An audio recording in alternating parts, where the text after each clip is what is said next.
Hey everybody, and welcome to episode 115 of the Building a Law Firm podcast. I'm your host, Christopher Small, and I'm super pumped and excited to be here with you. It's actually been 2 weeks, I think exactly, since I last recorded an episode. It's been a week, I think, since I even released an episode, and that was because I was on vacation. And although I had everything set up, I just didn't get it done, and that is my fault.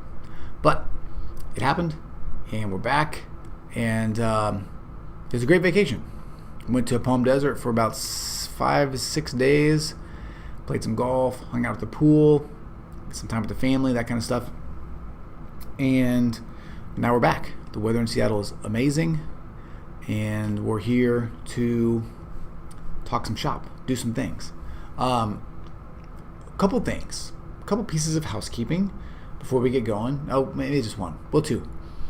The first is, I think for a little while, I'm going to take this show down to once a week. You know, if you guys absolutely hate that, then let me know. Go on the Facebook group, just search for Building a Law Firm and let me know. Go to, you can email me, chris@buildingalawfirm.com. Just let me know. If you absolutely need 2 a week, I can do it. What I really want to try to do, though, is continue to give you really good stuff, and I think once a week is enough. Hopefully you're spending the rest of the time actually doing stuff, not listening to me, not watching Gary Vee on YouTube, actually watching or actually doing the things that we're talking about on the podcast. The other thing I wanted to talk about was a little bit of bragging. Okay, so as you guys know, I do some I have some coaching of law firm owners, and I have this one guy. His name is Dale, and he's a great guy. He's been I've been working with him for quite a while, and we talk on the phone once a month. And I was talking to him, and he told me, he said, "Chris, I really got to thank you. I was able to pay off my student loans completely this month, and next up is our house." And he said a big part of it is you and the help that you've given me with my firm. You kind of helped me see things that weren't possible, achieve things that I didn't think were possible, and I wanted to thank you for that. And he told me that I was free to share it here, which is great, but I wanted to share it because it's a great reason to come and work with me if you need help, first of all. And you can do that, by the way. You can get, the easiest way to start is to just go to the free webinar that I've got running. It's at buildingalawfirm.com/lifestyle. But the real reason I wanted to share it is because I really want to sort of continue to promote the idea that success is possible, that you can have the things that you want. You can live the life that you want to have. It's all possible. You just have to do the work and believe and stick with it. But it is possible. So that was really, really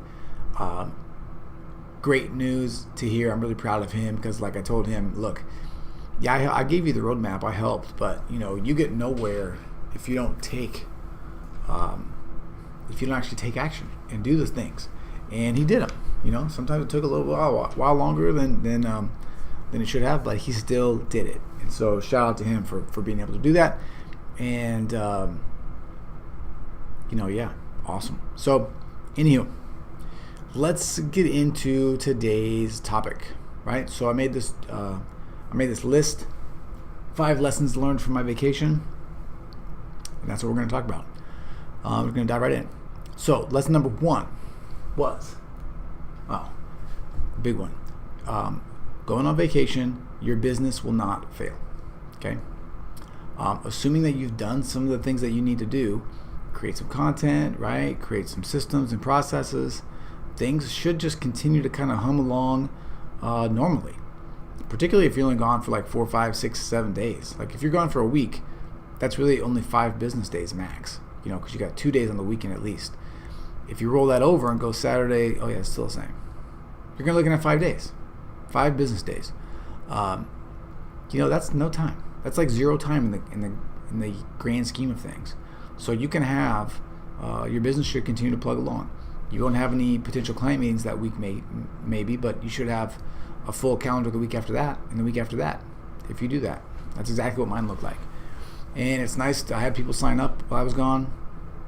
It's just really nice to have the knowledge and the belief and the systems and everything set up so that things continue to run. And there's really no way to see that or to know that for a fact 100% unless you actually go on vacation. And so we did, and it was amazing. Super fun. Okay, so that's number one. I'm just going to breeze through these. I'm not going to waste a bunch of time if I don't have to. And the truth, well, let me say this. The same is true for your business. If your business is at a state where, you have to stay to get things done, then you don't have a business, right? You're just an employee in a company. You need to get over that. You need to change that quickly, right? Your business can and will work while you're gone if you set it up right. Okay? Number two. You don't need an out-of-office email. I can't remember the last time I ever used an out-of-office email. I don't think I ever have. And it's just not necessary. And I don't know why I like it, why I don't use it, but it's just not that hard to hit reply to an email and say, I'll get back to you on Tuesday or whatever. And that way people still feel like you're being communicative, because the fact is, even if you put your out of office responder on, you're still responding to emails. So it's kind of the same. At the end of the night, you look at the email for an hour and you're done. That's it. Super easy. So another lesson learned. All right. Number 3. It is okay to relax. I for a long time was hard charging. I think probably in the last 6 months or so, I've really allowed myself to kind of slow down on a day-to-day basis and just kind of enjoy the process and enjoy what's happening and trust the process and believe that it's going to work. The fact is, I'm just doing these same things over and over again, and they'll work, and they'll continue to work into the future. And it doesn't help to be freaked out. If you're going to go on vacation, it doesn't help to be freaked out about what business is going to be like when you get back, because you're going to have to handle it either way. So just chill, right? And although that was kind of hard for me to do, I'm getting much better at it, I will say. And it makes life better. You have more fun with the family. You have more fun with yourself. You just enjoy what's going on more. It's all better. All right. Now, this time of the show, we've got something new going on. I have a sponsor, which is kind of cool. So I'm going to read you this little sponsor's message real quick from Smith.ai, and then we'll get back into the swing of things. And if you're watching this on video, you can watch me read it. Okay, you ready? This episode of Building a Law Firm is brought to you by Smith AI Virtual Receptionists. For small law firms and solo attorneys, Smith AI's US-based receptionists answer and return calls, capture and qualify leads, intake new clients, book appointments, process payments, and much more. Smith AI integrates with all major legal CRMs, practice management software, and calendaring software to maximize your efficiency with automated workflows. Plus, they charge per call, not per minute, for predictable monthly billing. Plans start at just $60 per month, and there are no setup fees or contracts. My recommendation is to give it a test run with their 30-day, 10-call free trial, which you can sign up for on their website at smith.ai. In addition to the free trial, Building a Law Firm listeners get $50 off their first month with the promo code SMALL. That's SMALL, my last name. Don't let your calls go to voicemail, and don't settle for a basic answering service. Convert more leads and keep your existing clients happy with Smith AI Virtual Receptionists. Want to learn more? Check out the full list of services and read testimonials from other attorneys on Smith AI's website, smith.ai. Started that off a little rocky, but I think we picked up steam and closed her out pretty good. All right, so go check that out. I like them. All right. Number 4. Okay, but fourth lesson learned from vacation is that although it's okay to relax, it's also your responsibility to be present.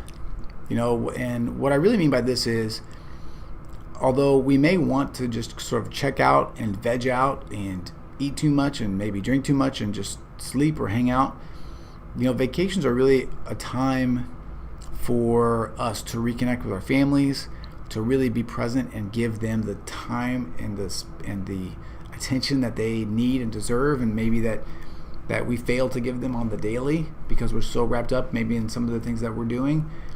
And so it's really important to remember that sometimes you still have to work, in quotation marks, and take care of things. For me, that means playing with the kids, obviously, showing some love to the wifey, and which I didn't do, I will admit, sorry honey, I didn't do the best job at, because we're playing golf and then the kids are there, so we're back and forth doing all that kinds of stuff. But I did really, really try to sort of be patient and listen and have fun and relax in the context of the group setting. And sometimes it's hard for me to do because I want to be doing, it's not because I wouldn't rather be there.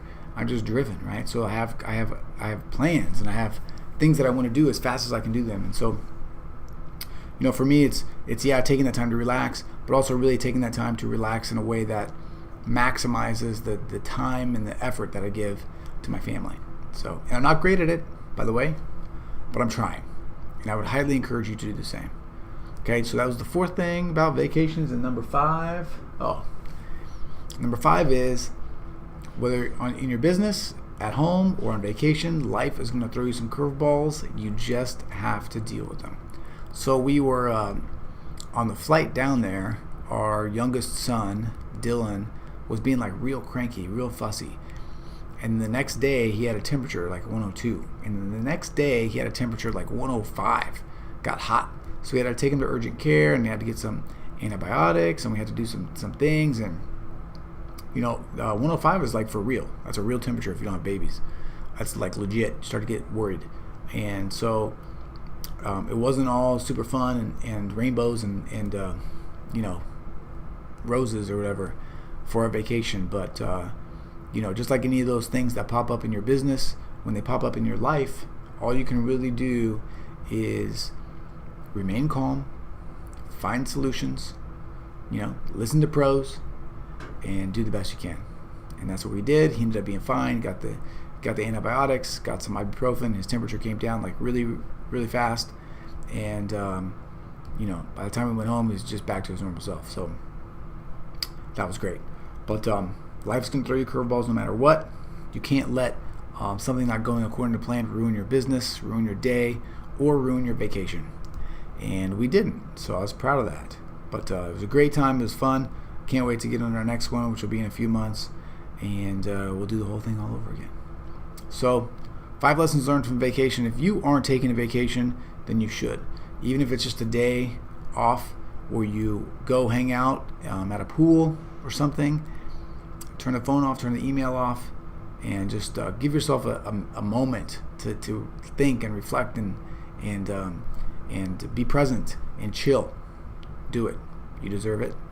And it'll make you better. It'll make your family happier. It'll make your business better. It'll work all around. All right. So that is it for today. We'll catch you next week. And as I hear, there's so much feedback that you guys want twice a week that we have to do it. So if you really want twice a week, let me know. Okay. I'll still be, and honestly, what this allows me to do too, and if you're still listening, thank you. That's great. Is be more active in the Facebook group. So, instead of doing 2 podcasts, I'll probably end up jumping in the Facebook group and doing like a live sort of Q&A or something once a week, which will be pretty fun. If you're not there yet, go to Facebook and just search Building a Law Firm. It'll get you there, and it'll be awesome. Okay? That is it. Have a great day. See ya.